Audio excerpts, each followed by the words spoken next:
TV ಚಾನೆಲ್ಗಳಲ್ಲಿ ಇತ್ತೀಚೆಗೆ ಕೊಲೆ, murder ಇವನ್ನ ವೈಭವೀಕರಿಸಿ ಸುದ್ದಿಗಳನ್ನ ಬಿತ್ತರಿಸ್ತಾ ಇದ್ದಾರೆ. ಈಗ ಆಡಳಿತದಲ್ಲಿರುವಂತ ಸರ್ಕಾರ ಅಧೈರ್ಯಗೊಳಿಸೋದಕ್ಕೆ ಮತ್ತೆ ಆ ಸರ್ಕಾರದ ವಿರುದ್ಧ ಮನಸ್ಥಿತಿನ ಬಿಲ್ಡ್ ಮಾಡೋದಕ್ಕೆ ಕಟ್ತಾ ಇರುವಂತ ನರೇಟಿವ್ ಇದು.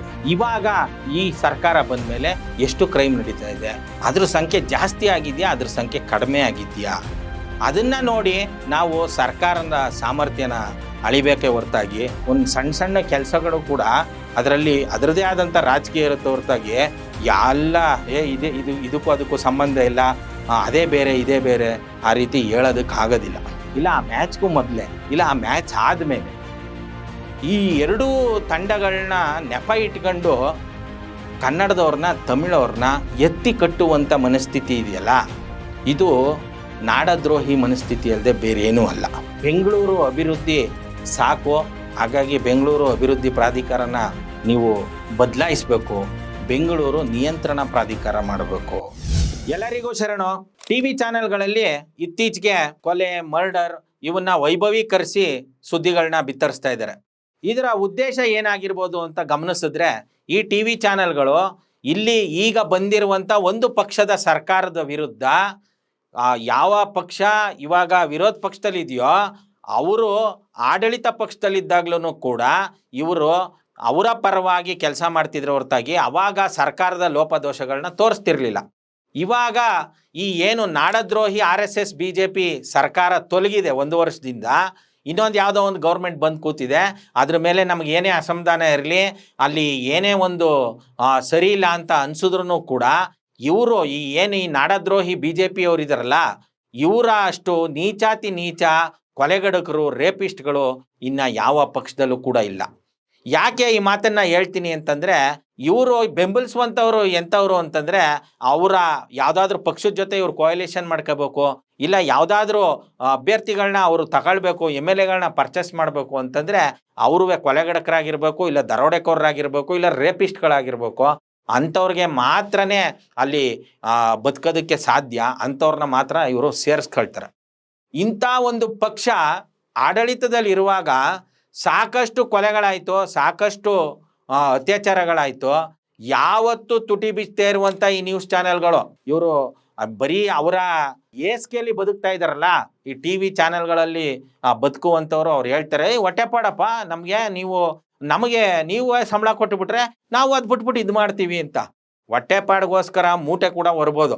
ನೀವು ಹೊಟ್ಟೆಪಾಡಿಗೋಸ್ಕರ ಇರುವಂಥ ಜನಗಳಲ್ಲ, ನೀವು ಆಡಂಬರದ ಜೀವನ, ಐಷಾರಾಮಿ ಜೀವನ, ಒಂದು ಶೋ ಆಫ್ ಜೀವನಕ್ಕೆ ಅಂಟ್ಕೊಂಡಿರುವಂಥವ್ರು ಈ ಮೀಡಿಯಾ ಚಾನೆಲ್ಗಳಲ್ಲಿ ಅತಿ ಹೆಚ್ಚು ಅಲ್ಲಿ ಆಗಿರುವಂಥ ಎಡಿಟರ್ಸು ಅಲ್ಲಿ ಏನು ಮುಖ್ಯವಾದ ಸ್ಥಳಗಳಲ್ಲಿ ಕೂತಿದ್ದಾರಲ್ಲ, ಮುಖ್ಯವಾದ ಜಾಗಗಳಲ್ಲಿ ಕೂತಿದ್ದಾರಲ್ಲ, ಇವರು ಮೆಜಾರಿಟಿ ಎಲ್ಲರೂ ಕೂಡ ಕುತಂತ್ರ ಸಂಸ್ಕೃತದವ್ರೆ. ಆದರೆ ಇವ್ರನ್ನ ಕನ್ನಡಿಗರು ಅಂತ ಸಾಕಷ್ಟು ಜನ ನಂಬಿದ್ದಾರೆ. ಯಾವ ಕಾರಣಕ್ಕೂ ಕೂಡ ಕನ್ನಡ ನಾಡು ನುಡಿಗಾಗಲಿ ಸಮಾನತೆಗಾಗಲಿ ಇವರು ಕೊಡುಗೆನ ಯಾವ ಕಾರಣಕ್ಕೂ ಕೂಡ ಕೊಡಲ್ಲ. ಇವರ ಪ್ರತಿ ಕಣ ಕೂಡ ಏನು ಹೇಳುತ್ತೆ ಅಂತಂದರೆ, ಇವರು ಅಸ್ಪೃಶ್ಯತೆ ಅಸಮಾನತೆನ ಹರಡೋದನ್ನೇ ಇವರು ಮಾಡ್ತಾರೆ ಹೊರತಾಗಿ ಯಾವುದೇ ಒಂದು ವಿಚಾರ ತಗೊಳ್ಳಿ, ಏನೋ ಒಂದು ಪಿತೂರಿ ಮಾಡಿ ಅವರು ಆ ರೀತಿ ಮಾಡ್ತಾ ಇರ್ತಾರೆ. ಹಾಗಾಗಿ ಟಿವಿ ಚಾನೆಲ್ಗಳು ಇತ್ತೀಚೆಗೆ ಹೆಚ್ಚೆಚ್ಚು ತೋರಿಸ್ತಾ ಇರುವಂಥ ಈ ಭೀಕರವಾದ ಕೊಲೆ, ಅತ್ಯಾಚಾರ ಇದ್ರ ಬಗ್ಗೆ ಜನರಲ್ಲಿ ಒಂದು ನೆಗೆಟಿವ್ ಆಲೋಚನೆಗಳನ್ನ ತುಂಬಿ ಈಗ ಆಡಳಿತದಲ್ಲಿರುವಂಥ ಸರ್ಕಾರ ಅಧೈರ್ಯಗೊಳಿಸೋದಕ್ಕೆ ಮತ್ತೆ ಆ ಸರ್ಕಾರದ ವಿರುದ್ಧ ಮನಸ್ಥಿತಿನ ಬಿಲ್ಡ್ ಮಾಡೋದಕ್ಕೆ ಕಟ್ತಾ ಇರುವಂಥ ನರೇಟಿವ್ ಇದು. ಹಾಗಾದರೆ ಸರ್ಕಾರ ನಿಜವಾಗ್ಲೂ ಸರಿಯಾಗಿ ಕೆಲಸ ಮಾಡ್ತಾ ಇದೆಯಾ? ಈ ಕೊಲೆಗಳ ಬಗ್ಗೆ, ಈಗ ಆಗ್ತಾ ಇರುವಂಥ ಅತ್ಯಾಚಾರಗಳ ಬಗ್ಗೆ ನಾವು ಮಾತಾಡಬಾರ್ದು ಅಂದರೆ ಖಂಡಿತವಾಗ್ಲೂ ನಾವು ಮಾತಾಡಬೇಕು. ನಾವು ಸ್ಟ್ಯಾಟಿಸ್ಟಿಕ್ಸ್ನ ನೋಡಿ ಮಾತಾಡಬೇಕಾಗುತ್ತೆ. ಕಳೆದ BJP ಸರ್ಕಾರ ಇದ್ದಾಗ ಒಂದು ತಿಂಗಳಿಗೆ ಎಷ್ಟು ಕ್ರೈಮ್ಗಳು ನಡೀತಾ ಇತ್ತು, ಇವಾಗ ಈ ಸರ್ಕಾರ ಬಂದ ಮೇಲೆ ಎಷ್ಟು ಕ್ರೈಮ್ ನಡೀತಾ ಇದೆ, ಅದ್ರ ಸಂಖ್ಯೆ ಜಾಸ್ತಿ ಆಗಿದೆಯಾ, ಅದ್ರ ಸಂಖ್ಯೆ ಕಡಿಮೆ ಆಗಿದೆಯಾ, ಅದನ್ನು ನೋಡಿ ನಾವು ಸರ್ಕಾರದ ಸಾಮರ್ಥ್ಯನ ಅಳಿಬೇಕೇ ಹೊರತಾಗಿ ಇವರು ಹೈಲೈಟ್ ಮಾಡ್ತಾರೆ. ಈಗ ನೋಡಿ, ಯಾವುದೋ ಒಂದು ಫಯಾಜ್ ಅನ್ನುವಂಥ ಹೆಸರು, ಅಲ್ಲಿ ಕೊಲೆಗಾರ, ಅವನು ಲವ್ ಮಾಡ್ತಾಯಿದ್ರು, ಅವರಿಬ್ರು ಲವ್ವಿಂದ ಅವ್ರಿಗೇನೋ ಸಮಸ್ಯೆ ಆಯಿತು, ಅದು ಒಂದು ವೈಯಕ್ತಿಕ ವಿಚಾರ, ಇದೆಲ್ಲನೂ ಬಿಟ್ಬಿಟ್ರು. ಅವನಿಗೆ ಹೆಸರು ಏನಾದ್ರೂ ಫಕೀರಪ್ಪನೋ ಇಲ್ಲ ರಮೇಶನೋ ಸುರೇಶನೋ ಆಗಿದ್ರೆ ಅದು ಮ್ಯಾಟ್ರೇ ಆಗ್ತಿರ್ಲಿಲ್ಲ. ಅವನ ಹೆಸರು ಫಯಾಜ್ ಅಲ್ಲ. ಹಾಗಾಗಿ ಅದನ್ನು ಭಾಳ ದೊಡ್ಡದಾಗಿ ಬಿಂಬಿಸಿ ಸುಮಾರು ಏನಿಲ್ಲ ಅಂತಂದ್ರೂ ಒಂದು 8-10 ದಿನ ಪ್ರಪಂಚದಲ್ಲಿ ಬೇರೆ ಏನೂ ಸುದ್ದಿನೇ ಇಲ್ಲ ಆ ರೀತಿ ಮಾಡಿದ್ರು. ಅದೇ ಊರಲ್ಲಿ ಮತ್ತೊಬ್ಬ ಯಾರೋ ಸುರೇಶನೋ ರಮೇಶನೋ ಪಾಪ ಭಾಳ ಅಮಾನುಷವಾಗಿ ಇನ್ನೊಂದು ಹೆಣ್ಮಗುನ ಹತ್ಯೆ ಮಾಡ್ತಾನೆ. ಅದ್ರ ಬಗ್ಗೆ ಚೂರು ಕೂಡ ತುಟಿ ಬಿಚ್ಚಲಿಲ್ಲ. ಇಂಥ ಏಸ್ಕೆ ಬುದ್ಧಿ ಇರುವಂಥ ಮಾಧ್ಯಮಗಳು ನಮ್ಮ ಸಮಾಜನ ಸರಿಯಾದ ದಿಕ್ಕಲ್ಲಿ ತಗೊಂಡೋಗ್ತವ? ಖಂಡಿತವಾಗ್ಲೂ ಇಲ್ಲ. ಆದ್ರೂ ನಾವು ಯಾಕೆ ಇದನ್ನು ನೋಡ್ತೀವಿ ಅಂತಂದರೆ, ಈ ಚಾನಲ್ಗಳನ್ನ ತುಂಬ ಜನ ನೋಡೋದು ಅವ್ರು ಅಡಿಕ್ಟ್ ಆಗಿಬಿಟ್ಟಿರ್ತಾರೆ. ಇನ್ನು ಕೆಲವ್ರಿಗೆ ಇಲ್ಲ ಅವ್ರು ಏನೇ ಸುಳ್ಳು ಹೇಳಿದ್ರು ಒಂದಷ್ಟು ಇನ್ಫಾರ್ಮೇಷನ್ ಸಿಗುತ್ತೆ ಅಂತ. ಅದು ಇವಾಗ ಭಾಳ ಅಕ್ಯುರೇಟ್ ಇನ್ಫಾರ್ಮೇಷನ್ ನಮಗೆ ಗೂಗಲ್ಗಳಲ್ಲೇ ಸಿಗೋದ್ರಿಂದ ಈ ಚಾನೆಲ್ಗಳಿಂದ 100% ಮಿಸ್ಇನ್ಫಾರ್ಮೇಷನ್ ಅಷ್ಟೇ ಸಿಗುತ್ತೆ ಹೊರತಾಗಿ ನಿಜವಾಗ್ಲೂ ಒಂದೇ ಒಂದು ಒಳ್ಳೆ ಇನ್ಫಾರ್ಮೇಷನ್ನು ಸಿಗಲ್ಲ. ಇವರೆಲ್ಲರೂ ಕೂಡ ಯಾವುದೇ ಒಂದು ಉನ್ನತಿಗೋಸ್ಕರ ಒಂದು ಇಡೀ ನಾಡು ನುಡಿ ಇಡೀ ಜನ ಸಮುದಾಯದ ಉನ್ನತಿಗೋಸ್ಕರ ಒಂದೇ ಒಂದು ಕಾರ್ಯಕ್ರಮ ಕೂಡ ಮಾಡೋದನ್ನು ನಾವು ಯಾರು ಕೂಡ ಬೆರಳು ತೋರಿಸಿ ಮಾತಾಡೋದಕ್ಕಾಗ್ತಾ ಇಲ್ಲ. ಅಂಥ ಒಂದು ದುಸ್ಥಿತಿಲಿ ಈ ಮಾಧ್ಯಮಗಳಿದೆ. ಪ್ರಪಂಚದ ಎಲ್ಲ ದೇಶದ ಸರ್ವೆ ಮಾಡಿದಾಗ ಇಂಡಿಯಾ ಮಾಧ್ಯಮದಲ್ಲಿ ಸ್ವತಂತ್ರನೇ ಇಲ್ಲ, ಅದು ಭಾಳ ಅಪಾಯಕಾರಿ ಇದೆ ಅಂತ ಬೇರೆ ಬೇರೆ ಇಂಟರ್ನ್ಯಾಷನಲ್ ವರದಿಗಳು ಕೂಡ ಹೇಳ್ತಾ ಇದೆ. ಏನಾದ್ರೂ ಇಂಡಿಯಾ ಒಳಗಡೆ ಅಂದರೆ ಈ ಇಂಡಿಯಾ ಒಕ್ಕೂಟದಲ್ಲಿರೋರು ಸರ್ವೆ ಮಾಡಿದ್ರೆ ನಿಜವಾಗ್ಲೂ ಕರ್ನಾಟಕ ಮಾಧ್ಯಮಗಳೇ ನಂಬರ್ 1 ಅಂತ ಬೇಕಾದ್ರೂ ಆ ಪಟ್ಟೀಲಿ ಬಂದ್ಬಿಡ್ಬೋದು. ಆದರೆ ಅದನ್ನು ನಿಜವಾಗ್ಲೂ ಸೈಂಟಿಫಿಕ್ಕಾಗಿ ಅಳತೆ ಮಾಡುವಂಥವ್ರು, ಸೈಂಟಿಫಿಕ್ಕಾಗಿ ಅದನ್ನು ಮಾನದಂಡನ ಫಿಕ್ಸ್ ಮಾಡಿ ಅಳತೆ ಮಾಡುವಂಥವ್ರು ಮಾಡಿದ್ರೆ ವರ್ಸ್ಟ್ ಮಾಧ್ಯಮ ಏನಾದ್ರೂ ಇಂಡಿಯಾ ಒಳಗಡೆ ಇದ್ದರೆ ಅದು ಕರ್ನಾಟಕದ ಈ ನ್ಯೂಸ್ ಚಾನೆಲ್ಗಳು ಅನ್ನೋದನ್ನು ಯಾರೂ ಕೂಡ ಅಲ್ಲೆಗೆಳೆಯೋಕ್ಕಾಗಲ್ಲ. ಅಷ್ಟು ಕೆಟ್ಟದ ಮನಸ್ಥಿತಿಯ ನ್ಯೂಸ್ ಚಾನೆಲ್ಗಳಾಗಿವೆ ಇವು. ಒಂದು ವಿಚಾರ ಸಿಕ್ತು ಅಂತಂತಂದರೆ ಅದರ ಅಷ್ಟೊಂದು ವೈಭವೀಕರಿಸಿ ಜನರು ಸಂಪೂರ್ಣವಾಗಿ ಅದರಲ್ಲೇ ಮುಳುಗಿ ಎಲ್ಲ ಆಯಾಮದಲ್ಲೂ ಬರೀ ಅದೊಂದೇ ವಿಚಾರನ ಅವರು ನೋಡ್ತಾ ಇರಬೇಕು, ಅದನ್ನೇ ಮಾತಾಡ್ತಾ ಇರಬೇಕು, ಈ ರೀತಿ ಡೈರೆಕ್ಟ್ರು ಮಾಡ್ತಾ ಇದ್ದಾರೆ. ಹಾಗಾಗಿ ಈ ಮಾಧ್ಯಮಗಳನ್ನ ಸಾರಾಸಟ್ಟಾಗಿ ರಿಜೆಕ್ಟ್ ಮಾಡೋದು ಬಿಟ್ಟರೆ ಬೇರೆ ಯಾವುದೂ ಕೂಡ ನಮಗೆ ಆಯ್ಕೆಗಳಿಲ್ಲ ಅಂತ ಈ ಮೂಲಕ ಹೇಳೋದಕ್ಕೆ ಇಷ್ಟಪಡ್ತೀನಿ. ಮತ್ತು ಈ IPL ನಡೀತಲ್ಲ, ಇಲ್ಲಿ RCB ಅವರು ಅಂದರೆ ರಾಯಲ್ ಚಾಲೆಂಜರ್ಸ್ ಬೆಂಗಳೂರು, ಅದು ಕನ್ನಡನ ಪ್ರತಿನಿಧಿಸುತ್ತೆ, ಅದು ಕರ್ನಾಟಕನ ಪ್ರತಿನಿಧಿಸುತ್ತೆ. ಈ ರೀತಿಯ ಮನಸ್ಥಿತಿ ಇರುತ್ತೆ. ಅದು ಏನೇ ಒಂದು ಬಿಸ್ನೆಸ್ಸು, ಅದೇನೇ ಒಂದು ಬುಕ್ಕಿ ಆಟಗಳು, ಏನೇ ಜೂಜು ಅಂತಂದ್ರೂ ಅದೊಂದು ಅಸ್ಮಿತೆ ಪ್ರಶ್ನೆ ಖಂಡಿತವಾಗ್ಲೂ ಇದೆ. ಅದೇ ರೀತಿ ಚೆನ್ನೈ ಟೀಮು ಕೂಡ ಅವ್ರದ್ದೇ ಅಸ್ಮಿತೆ ಅದರಲ್ಲೂ ಕೂಡ ಇದೆ. RCB ಅವರು ಕಂಟಿನ್ಯೂಸ್ ಆಗಿ ಸೋತಿದ್ರು, ಆಮೇಲೆ ಕಂಟಿನ್ಯೂಸ್ ಆಗಿ ಗೆಲ್ಲಕ್ಕೆ ಶುರು ಮಾಡಿದ್ರು. ಕೊನೆಯಲ್ಲಿ ಒಂದು ಮ್ಯಾಚು ಇಲ್ಲ ಇವ್ರು ಗೆಲ್ಲಬೇಕು ಇಲ್ಲ ಇವ್ರು ಗೆಲ್ಲಬೇಕು ಅಂತ ಒಂದು ಟಫ್ ಮ್ಯಾಚು ನಡೀತು. ಅದರಲ್ಲಿ RCB ಗೆದ್ದರು.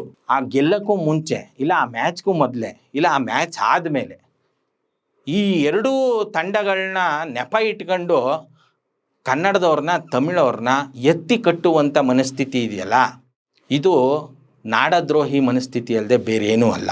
ಸೊ ಈ ಒಂದು ಮನಸ್ಥಿತಿ ಎಲ್ಲಿಂದ ಬರ್ತೋ? ಇದು ಕನ್ನಡದವ್ರಿಗೆ ಆಟೋಮೆಟಿಕಲಿ ಬಂದ್ಬಿಡ್ತಾ ಇಲ್ಲ ತಮಿಳವ್ರಿಗೆ ಆಟೋಮೆಟಿಕಲಿ ಬಂದ್ಬಿಡ್ತಾ?